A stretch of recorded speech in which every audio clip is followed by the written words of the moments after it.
Okay, and we're live. So, live. I thought I would start with just answering a couple of commonly asked questions that I've gotten throughout the week here on this YouTube channel. And I'm just going to do that to fill time. So please feel free to drop your questions in the chat. I see we already got a couple of viewers joining on different channels. And so, yeah, as always, open line Friday. Drop your questions in the chat and I'll respond to those. But until I get questions, I'm going to run through some of these commonly asked, or some of them are commonly asked. Some of them I got for the first time this week. But let's start with, can Descript be used for podcast editing? So yes, absolutely. I show video 99% of the time on this channel, but it's great for podcast editing. In fact, that's where Descript shines, is podcast editing. And this project I have pulled up right now is a video project, but I can convert it to audio only. And when the questioner is asking, can you make podcasts? I'm assuming they're talking about just audio without the visual component.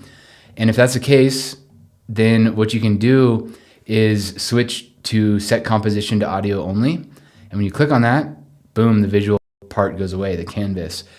And everything else works pretty much the same. The big difference is if you're in audio only, there's no scenes. So it's just, you just have the script layer, and then you still have different layers. So you can add sound effects, you can add music, but you just can't add images or video. And there's no scenes. So it's just working with one continuous thing.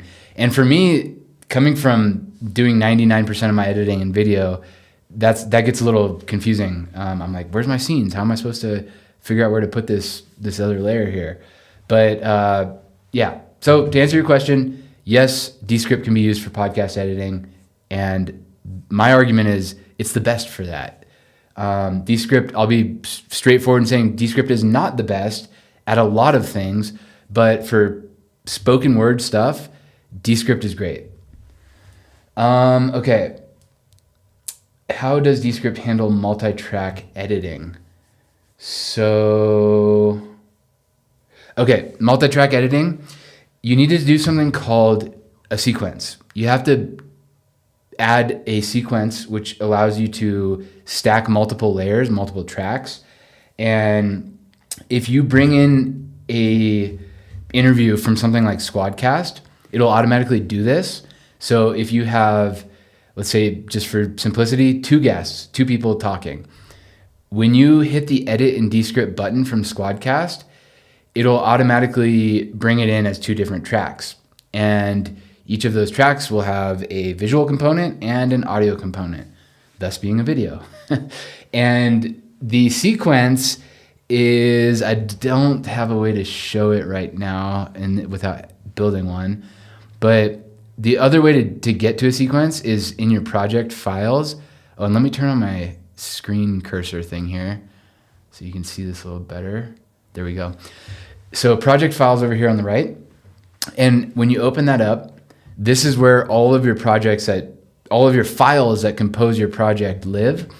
If you click on these three dots, you can do this create sequence. And again, this will happen automatically if you're bringing it in from something like Squadcast. But to start from scratch, this is how you do it. And so you'd have track 1 here, and then you could have track 2, track 3, etc., as many tracks as you want. And what this does, what a sequence is like a container of these tracks. So if I were to have 3 different tracks, I got 3 different speakers going, I can match them all up so they're all synced, all their voices are in time and they're responding in the right order. When I go to edit in my timeline, it'll just appear as one track. And if I make a cut, it'll cut all 3 of the tracks inside of that sequence proportionally so that they stay in sync. Alternatively, if you didn't use a sequence and you had those as 3 separate layers in your timeline, you'd have to cut every single layer together, and then you'd have to make sure that they're all cut at the same places. Otherwise, the whole thing's going to get out of sync. So yeah, to answer your question, that's how Descript handles multi-track editing. And from inside of your sequence, you can do things like mute a track. You could delete a certain section of a track. If there's crosstalk, for example, if some people are talking over each other, then you can cut out the spots where that's happening and clean it up in that way. So yeah, multi-track editing, sequence editing is an essential skill if you're recording with more than one person on more than one track. Somebody asked, what is Overdub and how does it work in Descript? So Overdub is kind of a deprecated, out-of-date term. I think they still, let me just write something in here. It's now called AI Speaker, but there's still a place where it says Overdub. So let me use Underlord actually for this. I clicked on Underlord. I'm gonna say write a script. Starting point, write a script about Overdub in Descript. Doesn't matter what it's about because I'm just gonna demonstrate this. And it generated my script. And okay, there it is. Add to script. There it is. So now, if I highlight some words, I click on this menu above it that says replace, you can see right here, and it's not an option right now, it's grayed out, but there's Overdub. So they still use the word Overdub. And what Overdub is it'll take it'll allow you to input text and then convert it to speech, spoken speech. So, and it uses a voice that you've trained or one of Descript's stock voices. And if I were to add a speaker, this add speaker is always above every paragraph in Descript. If I click on it, these AI speakers here are the ones that I've trained. So I have Ross 2.0, and then there's down here, browse stock speakers. And these are the ones that ship with Descript. They're just generic, like British accent. Some of them, they say what they are. So British, announcer, adult, feminine. And it sounds like this. Life is like a camera. Just focus on what's important. Capture the good times. Develop from the next. Hopefully you can hear that through the live stream. But it's just a generic built-in one. And so you could apply those. Those are the AI speakers. But the important thing is if you need to correct something, then you can go to Overdub and then it'll allow you to change what's being said, basically, using the voice that you've labeled it as. So that should answer your question. That's what Overdub is, and that's how it works in Descript. The next question is the opposite of the first question. Is Descript suitable for video editing? Yes, it is. So it's good that I'm already in an audio-only project, because if I go to the composition name or the project name here at the top, once again, where before it said set composition to audio, I can do set composition to video, and I'll return to video. And even if I already had something in here, for example, if I had a stock video in here, and I just clicked on it to add it. I went to media, clicked on the first thing that was in that list, and that's going to add it to my project. Oh, and I added it to what I had selected, which was just those 3 words. I'll talk about that in a moment. So it's now a video. It's got video in it. If I change it back to audio the same way, then it gets rid of the video, but when I bring it back again, the video is still there. So all that data of the video part of it is still there in the background. So yeah, I just point that out, that it's instant to convert between the two. And yeah, it doesn't matter. It also doesn't matter because if you go to publish, even though this is a video, I can choose to export it as an audio file by clicking on that audio tab. And then I could choose to export it as .wav, .mp3, .m4a, etc. And so functionally, when I export as one of those, it's an audio only file. So just multiple different ways to get to the same result. Next question, does Descript offer collaborative features? Yes, it does. So There's several ways to collaborate in a Descript project. I'm trying to think how to tackle this. The simplest is if you share it as a web link. So this thing right here under the publish button, and then there's this thing that says web link, and then you hit publish. What that does, once you've published it to a web link, is it generates a web link. And if you click on this globe right here, it opens another page, which is this video, obviously. And it's going to take a little bit to render. Shouldn't take too long. This is actually the fastest way to process your videos. But you can see that it's got the transcript down here, and then it's just a normal, you can play, pause, etc. So you could share this with a client if you're doing professional editing or doing marketing for somebody. You could, however this makes sense. If you have editors you're working with, then you could communicate with them here. And the way you do that is by highlighting some words, and then this little comment bubble pops up, and you can click on that. And then you can see it's timestamped, so it says 20 seconds. And then you could say, this is my comment. Oops, you gotta actually click that button. And then there's your comment. And you could respond to that comment, or if it's your client leaving you feedback, for example, on an edit, they're saying, cut this scene or something like that, then you could, once you've done it, you could just hit that little check mark to mark it done. And you can set up your notifications so that you get an email every time a comment is left. And there's all sorts of settings associated with that. But this is the most user-friendly way to communicate. Now, the way to edit together, like let's say you're working with a team of editors, it's you and some VAs that you hired or whatever your situation is, then the easiest way is within a project to click on this project access button. And I actually did a video about this, I think it was yesterday, about how to add somebody here, which is really simple. All you do is just enter their email address. That's the email address for their Descript account. And then you assign them a permission level. So either they can edit or they can leave comments. And that's it. Those are the two options. Then you click invite to project. It sends them an email with a link to then join your project. And then from there, they can edit it. And this doesn't generate an editor seat. An editor seat is when you're actually paying another, a seat is another membership. So you don't have to pay when you do this option through the project access. And then, but there are other limitations. If they're on a free plan, they won't be able to access certain features and things like that. But to get full access, you'd have to have your editors on their own editor seats, which I'll talk about in a moment. And then you can set the access level. So project access required means you have to explicitly send them the email invite using this thing above. Anyone with the link can view means you could post this on publicly and anyone could join.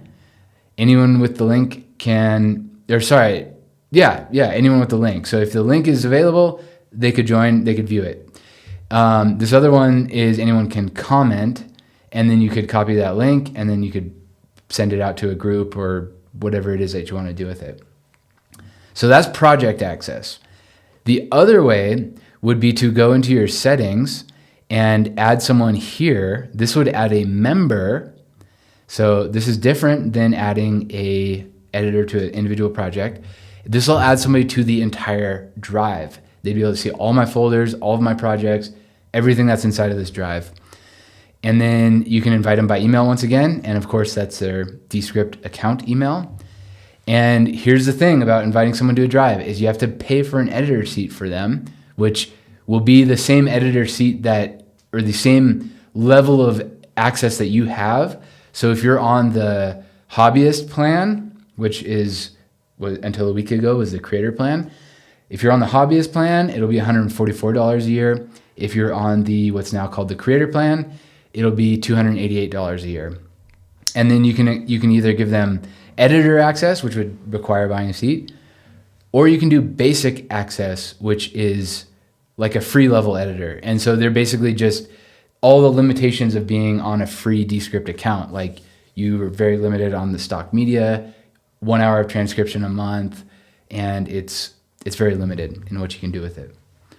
Okay, so hopefully that makes sense. I know it's confusing, the delineation between like project access and drive access, and there's a lot of gray area, like what happens when a team member leaves, who gets access to who controls the account, and there's all these different gray areas that happen, but that's the high level.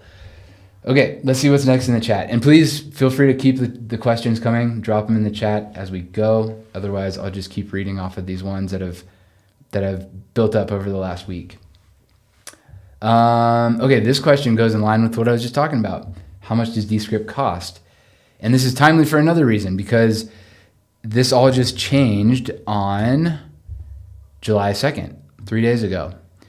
There's 4 plans now. So there's the free plan, which is very limited, and it's gotten more limited. There's the hobbyist plan, which until 3 days ago was called the creator plan. There's the creator plan, which until 3 days ago was called the pro plan. And then there's a new one called business. And these are all displaying the annual rate. So $12, $24, and $40 respectively. And you can toggle over to monthly. And these have gone up actually from what they used to be, $19, $35, and $50 respectively. And so that's a big difference. That's gonna makes it much more enticing to get the annual plan, which is of course what they want. So the biggest difference now is that there's limitations on the AI use. If you're on the hobbyist plan, you only get 20 uses per month of the AI suite, which is the filler word removal, studio sound, social posts, create clips, all this stuff in the Underlord tab. You get unlimited with the creator and the business plan.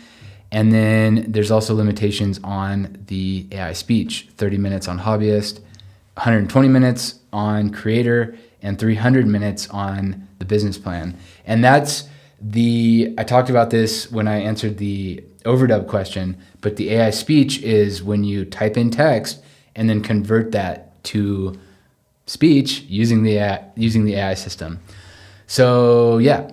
And then there's also limitations. You can only export at 1080p on the hobbyist plan, 720p on the free plan, as well as there's watermarks on the free plan, 4K and above or 4K on creator and above. And then the big one, and I did a video about this as well a couple days ago. So if that's of interest, you can go watch that whole thing. But the big thing for me is, well, remote recording. If you're gonna be doing a lot of Squadcast calls, you only get 10 hours on hobbyist, 30 hours on creator, and 40 on business. But the big limitation for a lot of people, I think, is the cloud storage. So you get 100 gigabytes on hobbyist, you get 1 terabyte on creator, and you get 5 terabytes on business. So that's a pretty big incentive if you're doing a lot of video. That's a significant amount of cloud storage, and that is probably the biggest differentiator between these two. So, and there's also a limitation on file size. I've hit this before, so actually that would be a good reason to bump up to business. If you're recording at 4K and you have just massive file size, that's pretty important. Okay, so that's pricing. Let me know if you have any more questions about that. I can go into it. And let's see here, what else is on the list? What are the main advantages of using Descript over traditional editing software? So, yeah, this is a interesting question. By traditional editing software, I'm assuming you're talking about simple stuff like iMovie as well as like Premiere Pro. And the big innovation of Descript, I don't know if they were the pioneer of this or they're at least the whole system is focused around it, is the transcript. Talking about the words right here, that automatically get put on the page when you add a file. And they're trying to make it as easy as editing a Word doc, where you can just select things, delete it, change it while it's highlighted, that kind of stuff. So the main advantage of using Descript over another software, quite simply, is that, editing it from the transcript. Before, with some things like Audacity, I used Audacity back in the day, you would have to use the sound waves to like identify an or to figure out where to make a cut. And that's hard. That's a lot of work. It requires a lot of backing up a couple of seconds, playing it, finding the sound waves, cutting it. It's time intensive. So to be able to just say like, okay, I want to get rid of this whole first paragraph, highlight it, boom, delete, it's gone. It's the best out there for that. Let me know if you have any more specific questions or use cases about that, or maybe what editing software you're coming from, and I can tell you what makes it different. Let's see, what else is in the questions? I talked about multi-track editing. And please, anyone else, feel free to drop more questions in the chat. Otherwise, I'm going to keep going off of this list. How does Descript's transcription feature work? So I don't know the technical details of how it works, but I can tell you the process of how it works, which is that when you add a file to Descript, for example, you drag and drop a file in, or you go into project files, which again is where all of the files that make up your Descript project will live. You can drag and drop in here, or you can do an upload, you can do a browse through your computer. As soon as you add that file, a dialog box will pop up that says, do you want to transcribe this? And you can turn that off in your settings where it'll automatically do it, but by default it'll ask you. And then you can identify speakers, and maybe I'll just do it. It'll be easier to demonstrate. Let's do, these ones are things that didn't make the cut. Recordings that failed. So this is what it looks like. As soon as I dragged and dropped that video into this project, this transcribing box popped up. It says your transcript will be ready in a few minutes, the name of the file, and then you can identify the number of speakers. It's just me, so I'd leave it at 1. But if you had like multiple speakers, that's where you could put that in. And then you can choose the name of the speaker. So if you saw earlier when I was talking about AI speakers, this is how you do the text-to-speech. And so it's always advantageous to label the speaker in case you're gonna use that feature. But not only that, it helps with organization. You can see it'll label different speakers as different colored sound waves. So you could have a green sound wave and a purple sound wave, and helps you keep track of who's talking and if you have to cut out any crosstalk, things like that. So that's where you label your speaker. You can set the language. This is in English. And you can say always ask before detecting speakers, or you could turn that off if you wanted, and then you hit done. And it was super short. That's the thing right there. That's the transcription. It's just a couple sentences. But that's how it looks. That's how it works. And hopefully that answers your question. The next thing is, that's it actually. I went through the whole list. So let me know if you have any questions. Drop them in the chat and we'll go from there. And otherwise, I need more ideas of what to talk about. Let's see. I ran a couple polls this week asking people, people were saying they want to see more of the quick tips, which I've been doing, just like 1 minute to 2 minute walkthroughs of a very specific feature. And I thought of one question I got this week. Somebody asked, how do you save your project in Descript? And the answer is you don't. There's no save button. It's not like a traditional software in that sense. It's cloud-based, so everything's backing up to the cloud constantly. And if you make a change, you see this little dot at the top. If I hover over it, hang on. So that thing that says synced, and it tells me how long ago it synced, That's telling me that all the changes I made to this project have been backed up to Descript Cloud. And if I make a change, like let me just delete a word. That's not enough. But if it's processing something, like you're applying an effect, you'll see it processing, and then that check will appear as soon as it's successfully backed up. And as long as you're connected to the internet, you don't have to worry about things getting lost. So, question in the chat is, what does it look like when you import one video with 2 or 3 speakers? So, good question. Let me think if I have any examples I could pull in. Let me take a look at my files here.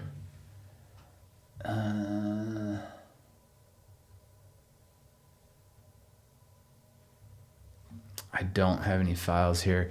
So I'll talk through it. There's another tool called Detect Speakers, and I can kind of show it.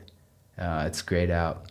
If you click on the name of the file, if it doesn't automatically do this is how you can manually prompt it. You click on these 3 dots and then click on Detect Speakers, and that'll take you through the Detect Speaker wizard, for lack of a better word. And it'll play a clip from each unique voice that it detects. And sometimes it fails. It'll detect the same person as different speakers, but it's in fact the same person. But usually it does a pretty good job. And then right under where it plays that clip of that person, you label them. And then you click save and it goes to the next one. It automatically goes through all the unique speakers that it found in that video file. Hopefully that helps. How do you use markers in your video? So, good question. Very good question. Markers are added with the pound sign, the hashtag sign. So, Shift 3 on a US keyboard, and you can see this thing that just popped up, says marker. And if you start typing, I could call this, oh, it's already called marker. So here I'm gonna add another one, Shift 3. I'm gonna call this sample 1. As soon as I added a marker, first of all, you can see it's bold. It looks a little different. It's got this thing next to it, so you could move it around, change the position of it. It's also right here. So that's a link where if I click on it, notice let me scroll to the very bottom, and I click on that, it scrolls me to that point in the video. And it also added this tab. This tab didn't exist until I added a marker. So now there's one there. And then there's always a default one at 0, which will be the start of or the name of your project. And the other big thing about markers, and to answer your question, if I use markers in my workflow, yes, I love markers. They're super useful. And on a very short thing like this, is only 1.5 minutes, they don't make much sense, but on like a 1-hour-long, 2-hour-long podcast, they're essential to be able to just like quickly go to a certain point in the video.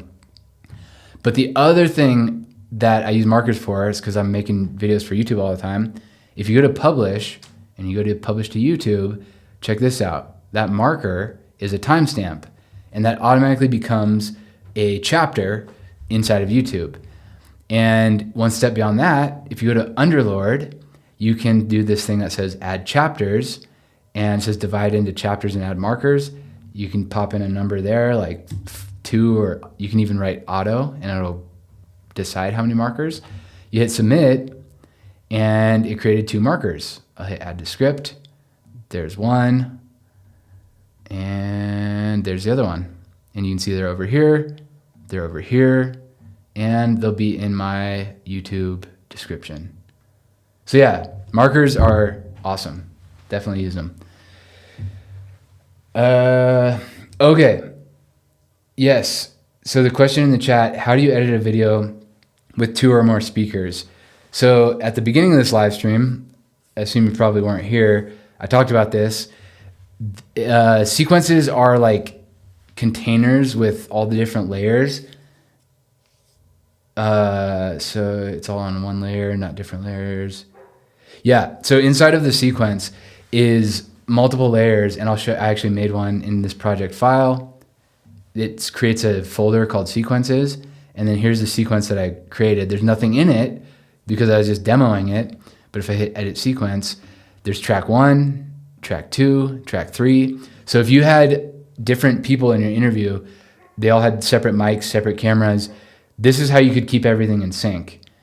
And so you just sync it up in here inside of the sequence view.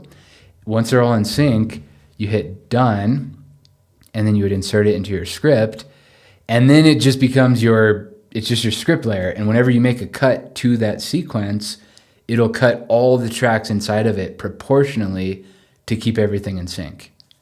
So you have to use them if you're going to be editing multi-track stuff.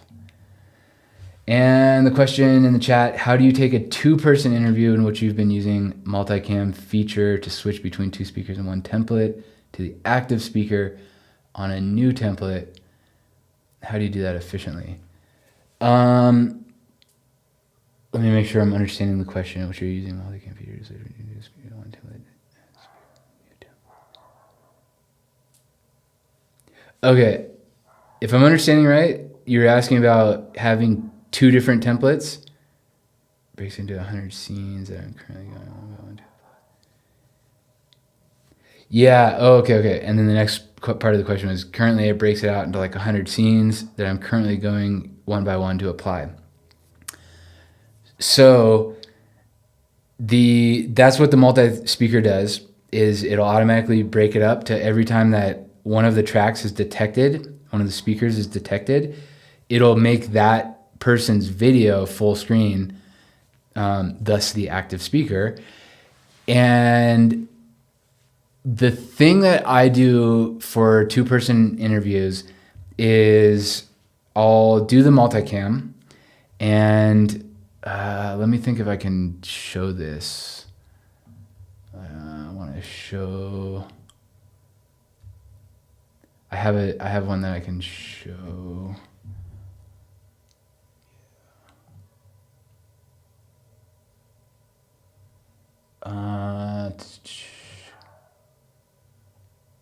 That's not a good sample.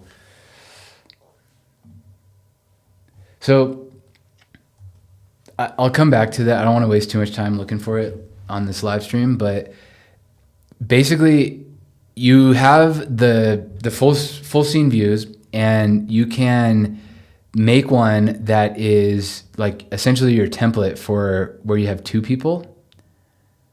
And I don't know if this is quite answering your question, but it should help with, I think, what you're looking to do.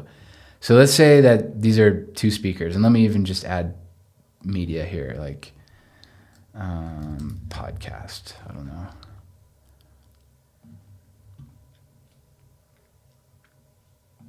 So let's say that's speaker A and speaker B.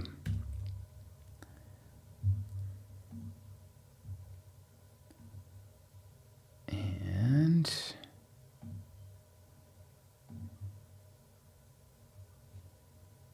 importing video, just take a moment here.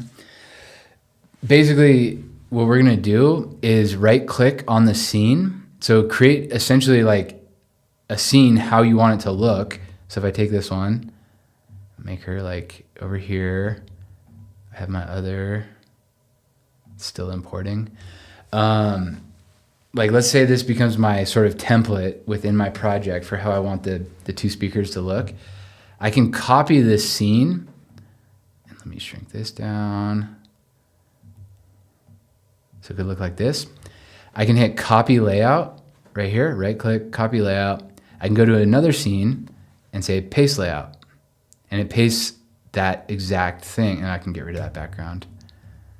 It pastes the exact layout from the one that I copied without pasting the content. It's just the layout of those 2 speakers' cameras.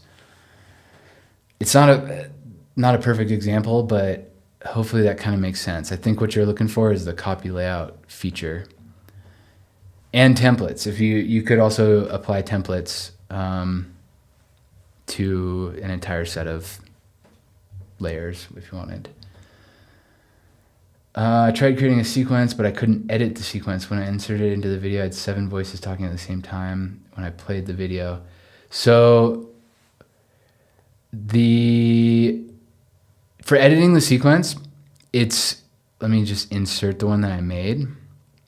If I go to project, sequence, insert into script, and it's just empty. So let me actually add something here. Say add media. I'm totally making up examples with ad hoc stuff here. This isn't like proper because it's not, there's nothing to line up here.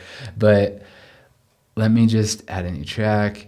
So now I got 2 tracks and inside of my sequence. If you're getting 7 voices talking at once, they're not in sync.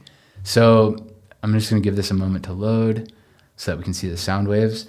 But you're gonna need to get all of them in sync.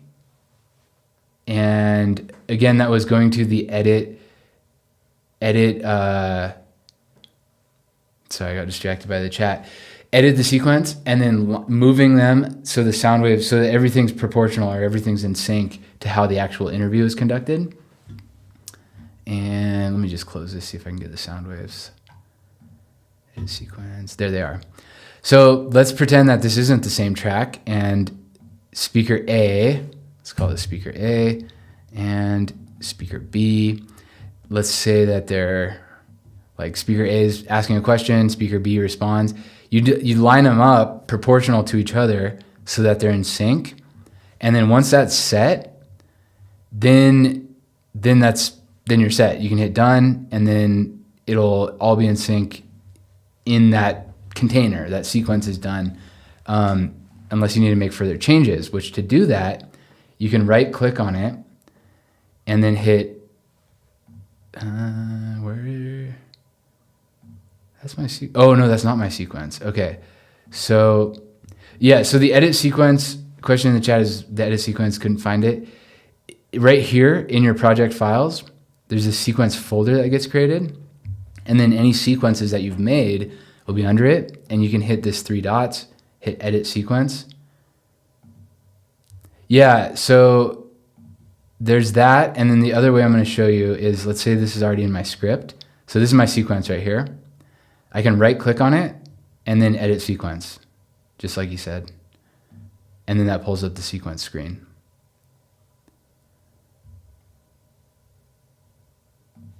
Yeah, so, and then the other question in the chat is back to the copy and paste layout. Go through each of the 100 slides and one by one, copy paste layout, depending on if it's one person talking versus both. So yes, for what I showed you, like the thing that's showing both of them, that would be how you do like the side-by-side view. Let me think about this. There would be a way to apply it to all of the active speakers, but let me think about this.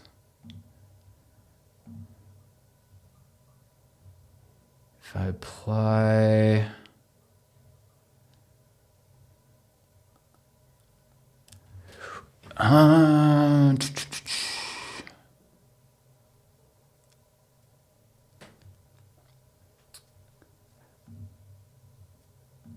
you've stumped me. I don't know. I'm blanking right now. Public math. There is a way where you can apply it to the multicam feature, where it'll apply that template, and then that's probably what you're looking for, is from the start to have it all applied throughout the whole video. So good question. I'll make a video about that later when I'm not remembering how to do it on the spot.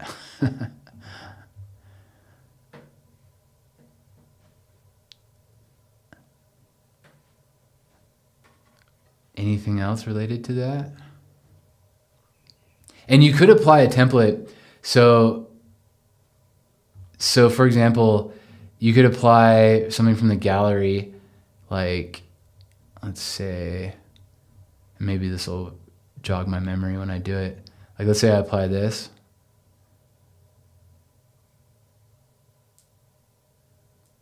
It's applying layout.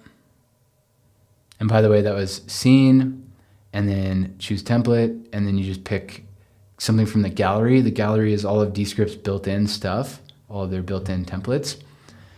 And then you could tweak it from here.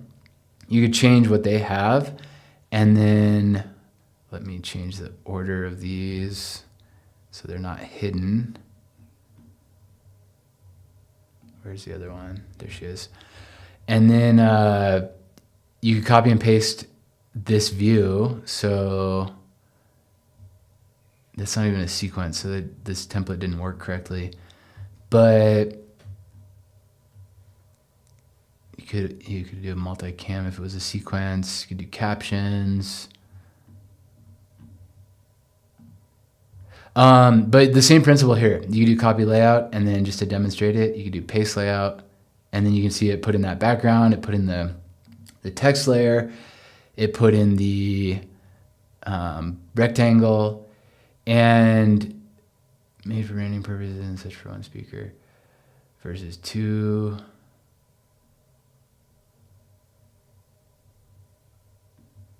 Yeah, so the question in the chat is they have custom templates made for branding purposes for one speaker versus two. So one person is on the video at all time, is what I'm understanding. What you could do, it would depend how you have it set up. Here's what's tricky about templates is the way that I teach this is there's two types of templates. There's templates that affect the size and position of layouts. So if I click on my scene one, I go to the scene and I click on, like, for example, one of these layers, some of the templates will affect the size and position. So like the X and Y coordinates and the height and width. Some templates add layers and some templates do both. So this template added this rectangle layer, this title layer, this template layer, etc. So if your template, your custom template is captions, then the easiest way to make that fill the whole project, and I can just demonstrate this. Like, let's say I add templates or add captions to scene 2. So I go to my scene, I choose a template, I choose this one that's called captions. It's applying layout. There's this captions layer, but it's only in scene 2. So what I could do is just simply drag that caption layer to fill the whole project. So I could just click on it and drag it to extend it to the end of the project. Like so. So that's the easiest way if that's what your templates are. But if they're size and position templates, that gets a little bit more complicated. And by the way, this is like, people always, if I'm in a tutoring call and I teach somebody this, they're like, that made the whole thing worth it, thank you. Zooming in on the timeline, like I just did, is holding Command on a Mac and Control on a Windows, and then scrolling up and down with your mouse. So that'll zoom in and out on your timeline. And then Shift and scrolling up and down will scroll left and right on your timeline. So that's navigational. And then somebody said, I tried using a template. Templates are confusing. Yes, they are. There's a lot of nuance to them, and every situation is different. And then the question is, what is a placeholder? So this placeholder layer that appeared right here, the reason that's there is this template was looking for a sequence, which we've talked about. Sequences are a container of multiple layers, but there's no sequence here. So it creates a placeholder for the layer that it can't find, the two layers that it can't find. There's placeholder 1, placeholder 2. And it's nothing. It's like a empty rectangle. Like you see, I have it selected right now on my canvas. There's nothing there. It's literally, like it sounds like, a placeholder. If I go to layer, there's nothing. There's no color, there's nothing. So that's why it's a weird thing of templates. If you're trying to apply a template to a layer that isn't completely compatible with it. Question in the chat is also, how do you move a track or caption or title from one layer to another to reduce the 100 layers in my project? Track or caption or title from one layer to another.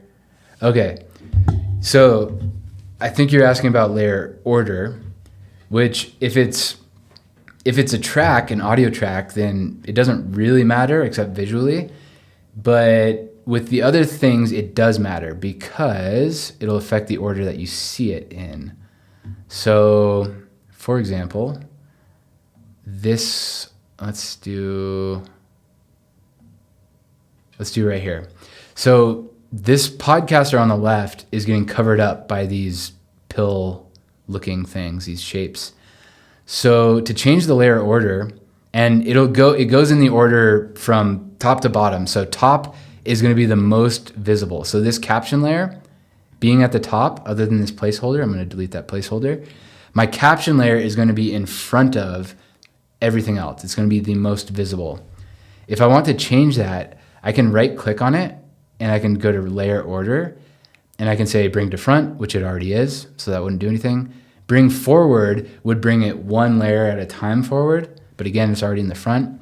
Send backward will move it backward one layer at a time. So if I click on that, it's now behind this thing called image 11, which is, I think, that thing right there.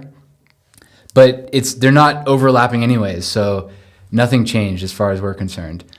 But if I click on it again and I could say layer order, send to back, we'll send it all the way to the back. It'll be the behind everything. So notice it disappeared. But if I go to my timeline, it's now at the very bottom.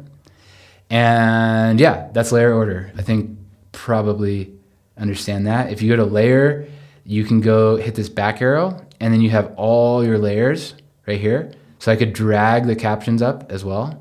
And now my captions are back on top. And there's one other thing I was going to point out with captions. You can lock it right there so that now I can't even select it at all. It's like it's stuck in place. Is there something else? Yeah, so I think, does that answer your question? Is that what you were looking for? Like layer order, I think was the feature you're asking about. Oh, I remember what I was gonna say. The other part with layers is this thing below it, and this is new as of the latest version of Descript, but when you make a change, be careful to note whether you have current scene selected or all scenes. Because if I only have current scene selected and this layer spans multiple scenes, only the layer order in this scene is going to be affected, which I may or may not want. If I want it to affect the whole video, I can change it to all scenes and then it'll change it in all scenes. Yeah, that's scene order 101. Okay, in the chat, I was fighting layer order a lot, but I have so many layers I didn't notice where they were in the charts at the bottom. Yeah, and to answer your other question about the placeholder, yes, you can delete it. Those are they're nothing. So if you can delete it and it won't affect anything else. If you have a bunch of layers, well, first of all, are they necessary? Because this is like way more layers than I normally even have, unless it's like a really complicated animation or something that I've created. I usually only have like 3 or 4 layers at any given point. Of course, every project's gonna be different depending on the complexity of it. But yeah, so maybe you have like some placeholders or things in there that shouldn't be there. If that's the case, like with this captions, this is actually a perfect example. So captions are pretty much always going to be in front of everything because you want to be able to see them. So let's say in this situation with my captions on top, I locked it. So now that's not going to be affected by anything else. And I can kind of just not worry about that layer. So for things like that, I would suggest deleting all the unnecessary layers and then locking the ones that aren't going to be moving or that are just getting in your way. And then between those two things, that should help you get organized with sorting through your layers. Question in the chat. My latest video, I had one main video with me talking, then I imported 7 videos of the person I was interviewing for 7 responses from them. Oh, okay. So that was why you had all the sequence disorder. So the way to do that, if you probably wouldn't need a sequence for that. The best way to do it would probably be to make a cut after you ask the question and then insert the video of their response, if I'm understanding the situation correctly. Since you're not talking at the same time. Sequences are for if you're in a live interview and everyone's speaking together in real time.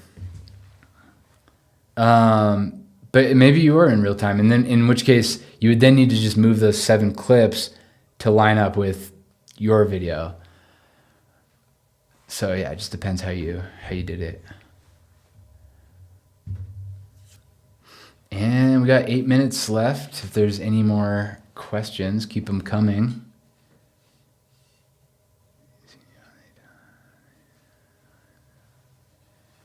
So in the chat, I can't do that since you can see me while they talk. I'm not saying anything, but I am nodding as if I'm listening. And let's see. Okay, so they are in real time. Like it's, yeah, okay, yeah, you're there nodding. So, yeah, again, it just depends how you have it set up. If they're separate videos, then you could cut yourself out if you wanted, the part of you nodding. Depends if you have both like side-by-side camera view, or if you have it where there's so many ways you could set it up. I'd have to like know exactly the context. Yeah.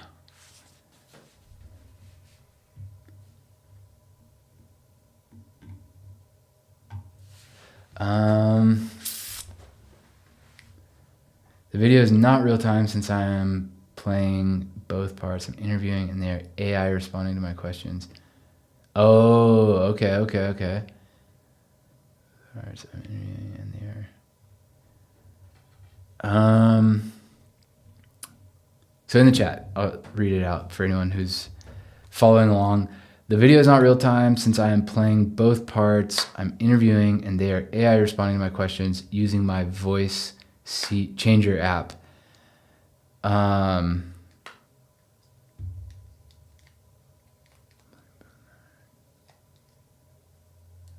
It's not real time. So yeah, it just depends on like what you're going for. Probably have the I'm assuming how you did it is you played a video or you recorded a video of yourself and then you played the answers and then it was you responding to them, if I'm understanding correctly. Then the best way to do that in the future, if you can, would be to do a screen recording. You could use your webcam or an external camera even, and then record your screen with your app. And then you could change the layers. You could come up with a template where you have the response layer and then your layer side by side, if that's what you wanted. Yeah, I just have to see it. I'm trying to conceptualize this. So, still got 4 minutes. If there's anything else related to that or anything else, you can let me know. Otherwise, I can show some other stuff. Okay, so in the video, I ask all the questions all at once. I'm reading off of the script. Then I record myself answering the questions in a voice changer app with an AI avatar. Okay, interesting. Huh. I'm trying to just think through how to do that.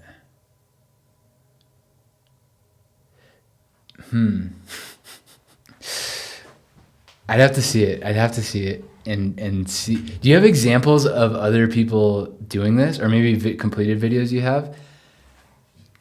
Because that would help me visualize the timing, whether you need a sequence or not. If it's all in one frame, or if it's separate, or if you could use multicam. So sorry, I'm not able to think in public on that one without seeing it. Let's see here. With the recent change, 3 Orcs YouTube channel. Okay, I'll check that out. I'll pull that up so I can look at it after 3 Orcs. Cool. Yeah, and I might make a video out of it if and I can tag you if that's okay with you, and then give my solution. Made 2 full-length videos already, then I made 4 shorts. Okay. Yeah, I see your channel. I see your videos.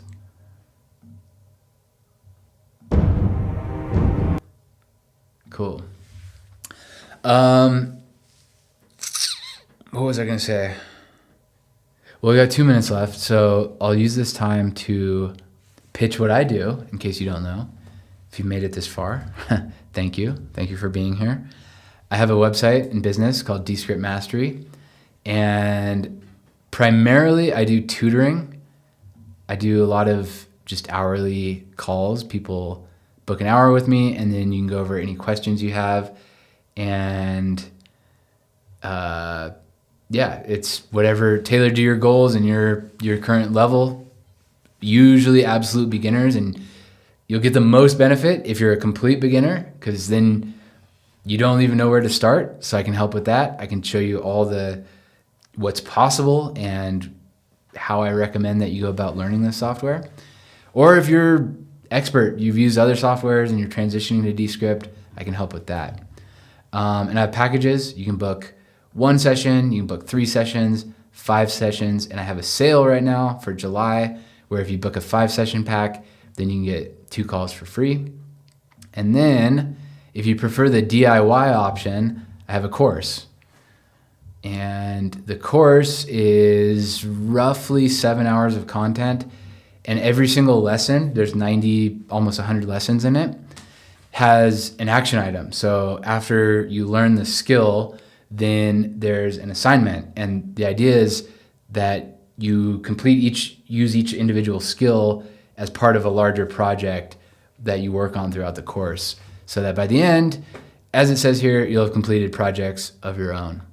And there's a community with it, so you can leave questions on any of the lessons and I respond quickly, or you can interact with other people or see the questions that have already been asked, stuff like that. And then I also do templates. So templates, I have free templates available for download. This is descriptmastery.com/templates. And I do custom templates, which is the way I do this now is I used to have an order form, but just recently I started doing workshops. So if you want custom templates, we get on a call together and then I'll make the template live with your input, because it was way too difficult to email back and forth, like, what color do you want? Where do you want your logo? Where do you want? So we just get on a template, knock it out. Sometimes it takes 15 minutes. Sometimes it takes a couple hours. Just depends how many you want, how complicated they are. And then I have a standalone class, which is also part of the master class. But if you want to buy just the templates portion of it, it's $50, and it's descriptmastery.com/templates masterclass. I do these live streams once a week. This links to this YouTube channel that you're on right now. I have the free templates that I already mentioned. I have 7-day course where every day you get a lesson by email. And then I have a checklist for Squadcast if you're going to make podcasts using Squadcast. All this stuff is free. Recommended tools, these are just like affiliate links to things that I recommend, like this microphone, for example, and cameras, editing computers, stuff like that. That's pretty much it. If you have questions, the fastest way to reach me is this chat bubble right here in the bottom right of every page of the descriptmastery.com, or you can email me, or you can find me on these live streams. All different ways to reach me.